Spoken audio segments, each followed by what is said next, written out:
बिस्मिल्लाहिर्रहमानिर्रहीम। अस्सलाम वालेकुम नाज़रीन इकराम, मैं हूं मखदूम शहाबुद्दीन और आप देख रहे हैं मेरा फेसबुक और यूट्यूब चैनल। उम्मीद करता हूं आप सब लोग बखैर वाफियत होंगे और जहां भी होंगे अपने अहले खाना समेत खुश भी होंगे और महफूज भी। नाज़रीन इकराम, बड़ी इंपॉर्टेंट डेवलपमेंट्स हैं आज बरोज 20 अगस्त 2024 मंगल के दिन। एक तरफ तो अडयाला जेल के सीसीटीवी कैमरों ने लंका ढाई है। 6 मुलाजमीन, स्वीपर्स और 2 खवातीन वर्कर्स अडयाला जेल से गिरफ्तार हुई हैं। ये मामला क्या है, ये माजरा क्या है और अब ये सब कुछ आखिर किस तरफ को जा रहा है? जिस तरफ को जा रहा है वो बहुत वाज़ेह अंदाज में हमें भी नजर आ रहा है, हमें भी समझ आ रहा है और इमरान खान साहब को भी पता है और वो इसका इजहार भी कर चुके हैं। लेकिन ये जो डिटेल्स अभी सामने आई हैं ये बहुत तशवीशनाक है। इसके साथ ही साथ आज इस्लामाबाद हाईकोर्ट में बड़ा खड़ाक किया है जस्टिस मियां गुल हसन औरंगजेब ने। उनकी अदालत में जो डेवलपमेंट्स हुई हैं लापता अफराद वाले मामले के अंदर पीटीआई के जो लापता कारकुनान हैं उनके हवाले से, इसके साथ ही साथ सनम जावेद और आलिया हमजा आयरन लेडीज हैं पाकिस्तान तहरीक इंसाफ की, क्या उन्हें दोबारा गिरफ्तार किया जा रहा है? उनकी नजरबंदी के अहकामात की बाज़गश्त है और चूंकि 22 अगस्त का जलसा आ रहा है पाकिस्तान तहरीक इंसाफ का, तो उससे पहले बहुत कुछ किया जा सकता है, क्रैकडाउन तो होना है। तो इन दोनों के हवाले से भी एक तशवीशनाक अपडेट है जो आपके सामने रखनी है। अगर अभी तक आपने इस वीडियो को लाइक नहीं किया, लाइक जरूर कर दें। फायरवॉल एक्टिव हो चुकी है, टाउट सहाफियों के चैनल्स दौड़ रहे हैं और 8-10 हम लोग हैं जो हक और सच पर मबनी साफत करने की कोशिश करते हैं। हमारे चैनल सुस्त रवि का शिकार है इस फायरवॉल की वजह से।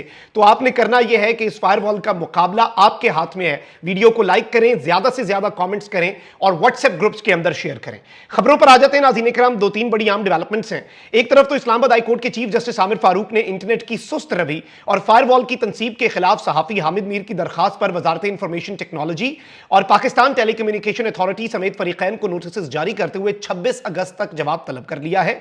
और इस सब के अंदर चीफ जस्टिस आमिर फारूक साहब ने आज रिमार्क्स दिए कि आजकल इंटरनेट सुस्त हो गया है। इससे पहले कि हम कोई ऑर्डर जारी करें, ये बताएं कि दरअसल हो क्या रहा है, कौन सी वजारत इससे मुतल्लिका है, पता चले कि इंटरनेट स्पीड में कमी की वजह क्या है। इस मुतालिक पीटीए से पूछें या वजारत आईटी से, सेक्रेटरी या ज्वाइंट सेक्रेटरी में से किसको बुलाएं? उसको बुलाएंगे जो इस मामले का इल्म रखता हो और अदालत को ब्रीफ कर सके।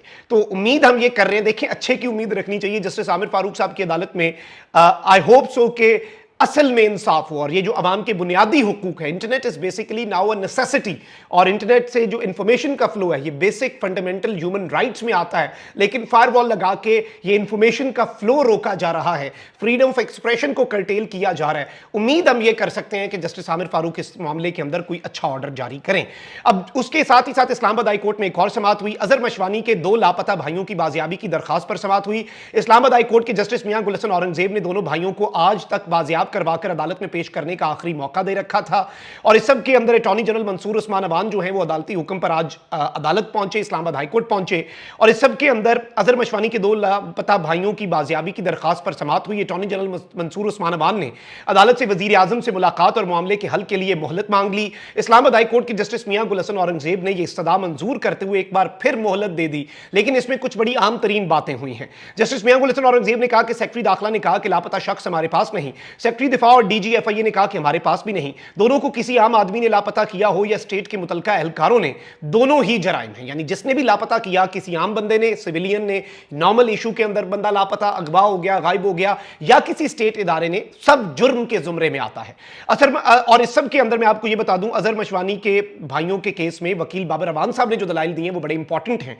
उन्होंने कहा कि अजहर मशवानी को जून और जुलाई में मुसलसल धमकी आमेज कॉल्स की जाती रही कि तुम्हारे दोनों भाई इस्लामाबाद में एजेंसी के पास हैं, अपने धांधली और एस्टैब्लिशमेंट पर तनकीद वाले ट्वीट्स डिलीट कर दो और कहा जाता रहा कि वापस आकर माफी मांग लो। इस सब के अंदर बाबर अवान साहब ने मजीद ये कहा कि अजहर मशवानी के भाइयों को नामालूम अफराद जिन गाड़ियों में लेकर गए उन गाड़ियों के नंबर्स भी अब हमारे पास हैं और लॉ ऑफिसर्स को हम वो नंबर्स दे देते हैं। नंबर प्लेट्स जो हैं वो उन तस्वीर के अंदर देखी जा सकती हैं।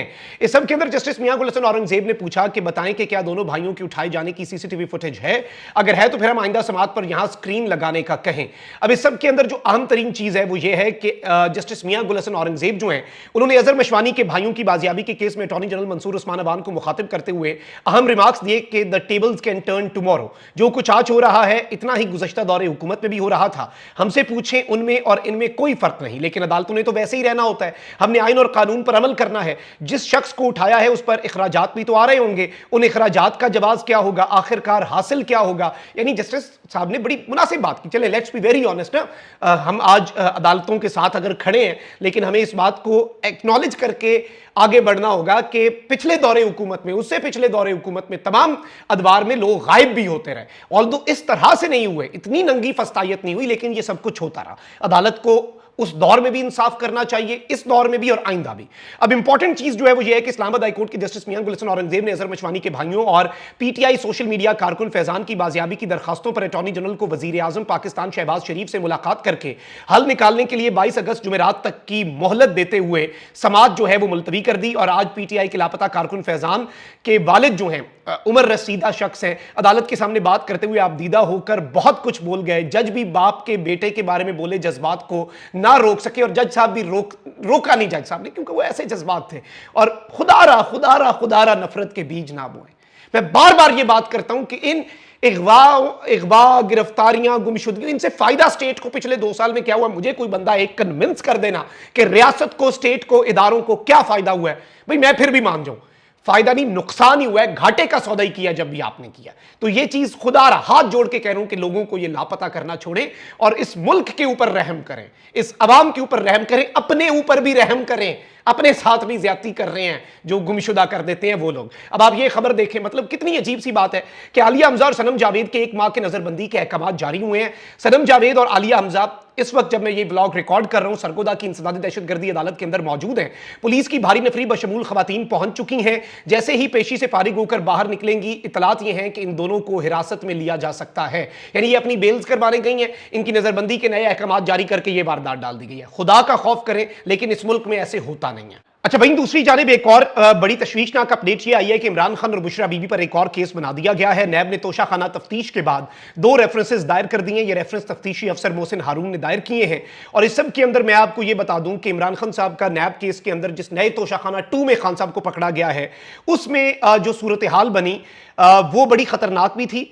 और वो इसलिए खतरनाक थी नाज़रीन इकराम क्योंकि पहले 14 दिन का रिमांड हो सकता था, सदारती ऑर्डिनेंस जारी हुआ, 40 दिन का रिमांड खत्म हुआ कल, और अब उन्हें जुडिशल रिमांड पर भेजा गया है। जुडिशल करते ही इमरान खान साहब जो हैं उनके खिलाफ रेफरेंस जो है ये एडमिनिस्ट्रेटिव जज अकाउंटेबिलिटी कोर्ट जो है उनके सामने जारी जमा करवा दिया गया है। और state versus Imran Ahmed Khan Niazi ex prime minister and Bushra Imran, reference under section 18 G read with section 24 of the national accountability ordinance 1999, उसके तहत इमरान खान साहब के खिलाफ एक और रेफरेंस जो है वो दायर कर दिया गया है। अब एक तरफ ये डेवलपमेंट्स है तो वहीं दूसरी जानिब खान साहब के लिए मुश्किलात के अंदर लगातार इजाफा किया जा रहा है। खान साहब के लिए प्रॉब्लम्स जो है वो क्रिएट की जा रही हैं और सूरत हाल जो है वो इस वक्त अच्छी खासी खराब भी है और अच्छी खासी अलार्मिंग भी है। अब एक डेवलपमेंट क्या हुई है जी, डेवलपमेंट ये हुई है कि अडियाला जेल में इमरान खान साहब की मुबैना सहूलतकारी के मामले पर जेल के मजीद 6 मुलाजमीन को हिरासत में ले लिया गया।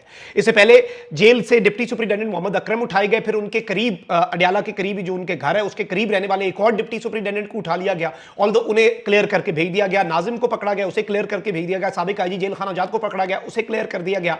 फैज हमीद साहब इस वक्त तहवील में है, 2 retired brigadiers, 1 retired colonel already तहवील में है। फैज हमीद साहब जो है उन्हें दिल की तकलीफ भी हुई, AFIC भी ले जाया गया। फैज हमीद साहब के खिलाफ चार्जेस साबित हो रहे हैं और उन्हें अनकरीब बहुत जल्द सजा दे दी जाएगी। एक ब्रिगेडियर साहब जो कि पकड़े गए हैं उनके वाले से कहा जा रहा है कि वो अप्रूवर बन सकते हैं, विटनेस बन सकते हैं, वादा माफ गवाह बन सकते हैं खान साहब और फैज हमीद साहब के खिलाफ। अगर फैज हमीद वादा माफ गवाह नहीं बनते तो वो ब्रिगेडियर ये काम कर देंगे और फैज हमीद को सजा हो जाएगी। लेकिन अब यहां पर जो इंपॉर्टेंट चीज है वो ये है कि ये जो नई डेवलपमेंट आई है ये बड़ी तशवीशनाक इसलिए है क्योंकि अडियाला जेल में इमरान खान साहब की सहूलतकारी के इल्जाम में जेल के जो मजीद 6 मुलाजमीन हैं जिन्हें पकड़ा गया है उसके मुताबिक हिरासत में लिए गए मुलाजमीन में 3 खवातीन भी शामिल हैं। और ये जो 3 खवातीन है ये बेसिकली इस जानिब इशारा है क्योंकि खवातीन मर्दों के सेल में तो नहीं होंगी, मर्दों वाले सेक्शन में तो नहीं होंगी। अडियाला जेल में जहां पर खवातीन कैद होती हैं, जहां पर बुशरा बीबी कैद हैं, वहां पर ये खवातीन ड्यूटी दे रही होंगी। तो 3 खवातीन शामिल हैं जिनमें 1 खातून स्वीपर और 2 लेडी वार्डन्स और सीसीटीवी कैमरों की निगरानी करने वाले 3 अहलकार शामिल हैं जिनसे पूछगछ की जा रही है। यानी कि सीसीटीवी कैमरों की जो निगरानी करते हैं उन लोगों को कहा जा रहा है वो मुलव्विस थे और ये जो 2 वार्डन्स और 1 स्वीपर है खातून ये पैगाम रसानी करती थी। और जब ये जाकर बुशरा बीबी साहिबा से ये इल्जाम लगा रहा है निजाम कि जी जब मुलाकात करती थी तो सीसीटीवी वाले जो बैठे हैं जिन्होंने मॉनिटर करना है उन्होंने बताना है सर ये एक एक्स्ट्रा चीज हुई है, ये गैर मामूली, तो वो रिपोर्ट नहीं करते थे। ये इल्जाम है। जराए का बताना है कि खवातीन स्टाफ जेल में बुशरा बीबी और इमरान खान साहब के दरमियान पैगाम रसानी करता था, जबकि हिरासत में लिए गए मुलाजमीन के मोबाइल फोन जो है वो कब्जे में ले लिए गए हैं और जेल में निगरानी के लिए अब जो अफरादी कुव्वत है, अडयाला जेल में इमरान खान और बुशरा बीबी साहिबा की निगरानी के लिए अफरादी कुव्वत, मैन पावर में इजाफा कर दिया गया है। वाज़ेह है कि इससे कबल सिक्योरिटी इदारों ने इमरान खान साहब की सहूलतकारी के इल्जाम में अडयाला जेल के डिप्टी सुपरिटेंडेंट मोहम्मद अकरम को भी हिरासत में लिया था, और जबकि असिस्टेंट सुपरिटेंडेंट बिलाल जो है उससे भी पूछगछ की गई थी। इस सब के अंदर एक और अफसर के खिलाफ भी तफ्तीश शुरू हुई थी, उनके फोन रिकॉर्ड जो है वो हासिल कर लिए गए थे, और ये एक पूरा नेक्सस जो है उसके हवाले से ये सारी चीजें चल रही हैं, और एक नेक्सस को एक्सपोज करने का बेसिकली ये मंसूबा बताया जा रहा है। लेकिन ये सूरत हाल किस तरफ को जाएगी, खान साहब इस हवाले से बहुत वाज़ेह अंदाज में बता चुके हैं कि ये सब कुछ इमरान खान और बुशरा बीबी को मिलिट्री कोर्ट्स में ले जाने का मामला है, और अल्टीमेटली इस वक्त निजाम ने यह फैसला कर लिया है कि हर हद क्रॉस करनी है, जिस हद तक भी जाना पड़ा उस हद तक भी जाया जाएगा, लेकिन इस इशू को किसी भी तरह से जो है वो मामला, बिल्कुल आप ये कह लें कि इसे अब निजाम ने यह फैसला किया है कि इस इशू को मंतकी अंजाम तक हमने पहुंचाना ही पहुंचाना है। ये सारी की सारी डेवलपमेंट्स बड़ी इंपॉर्टेंट हैं जो आपके सामने हमने रखी। मजीद भी कुछ चीजें आपके सामने रखेंगे। वीडियो को लाइक करें, ज्यादा से ज्यादा कमेंट्स करें, शेयर करें। इस फायरवॉल का मुकाबला अब आपके हाथ में है। अपना बहुत ख्याल रखें। अल्लाह निगहबान। पाकिस्तान जिंदाबाद।